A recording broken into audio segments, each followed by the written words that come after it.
जो 1993 में जो बॉम्ब ब्लास्ट हुए थे, आज उसका माननीय ये टाटा कोर्ट ने आज फैसला सुनाया है, जिसमें मेरे मुवक्किल अब्दुल करीम टुंडा, जिसको सबसे बड़ा आतंकवादी, सबसे बड़ा टेररिस्ट, सबसे बड़ा जो घोषित करने की कोशिश की गई थी, उसको आज कोर्ट ने बाइज्जत बरी कर दिया है। और जो बाकी जो मुलजिम थे हमीदुद्दीन और इरफान, उनको सजा दी है आज कोर्ट ने। इसमें टाटा एक्ट था, रेलवे प्रोटेक्शन एक्ट था और इसमें एक्सप्लोजिव एक्ट था, आईपीसी की कुछ धाराएं थी।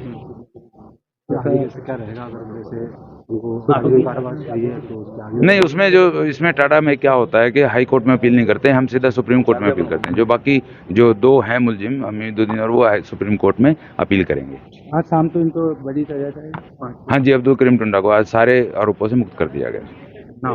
हाँ, मेरा नाम विनीत वर्मा है। आज फैसला होगा।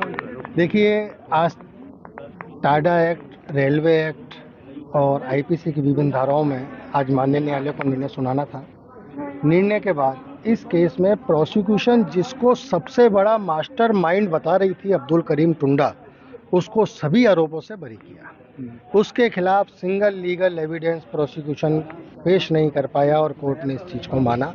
तो अब्दुल करीम को, चूँकि उनका बाकी हमीदुद्दीन और इरफान का कन्फेशनल स्टेटमेंट था, उसको मद्देनज़र रखते हुए कोर्ट ने दोषी करार दिया है और उनको आजीवन कारावास की सज़ा दी है और अन्य अपराधों के अंदर भी विभिन्न अपराधों में विभिन्न जुर्माना और उसकी सज़ा दी है।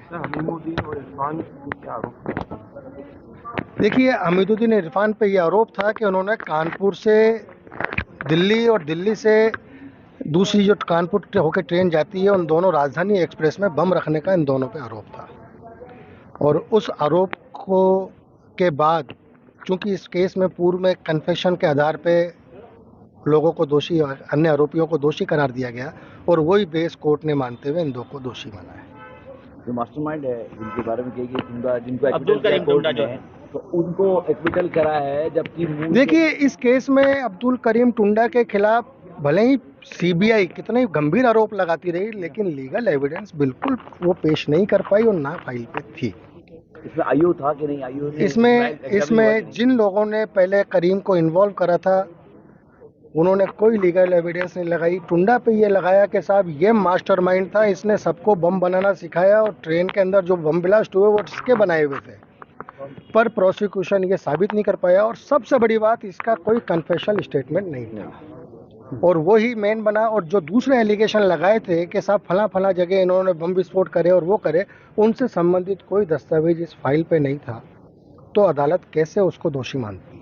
लीगल एविडेंस थी ही नहीं उसके खिलाफ और उसके मद्देनजर रखते हुए अदालत ने अब्दुल करीम टुंडा को सभी आरोपों से बरी किया और हमीद और उसको इरफान को आजीवन कारावास की, टाटा एक्ट की और विभिन्न धाराओं में सुनाई। आपका नाम सर? अब्दुल रशीद।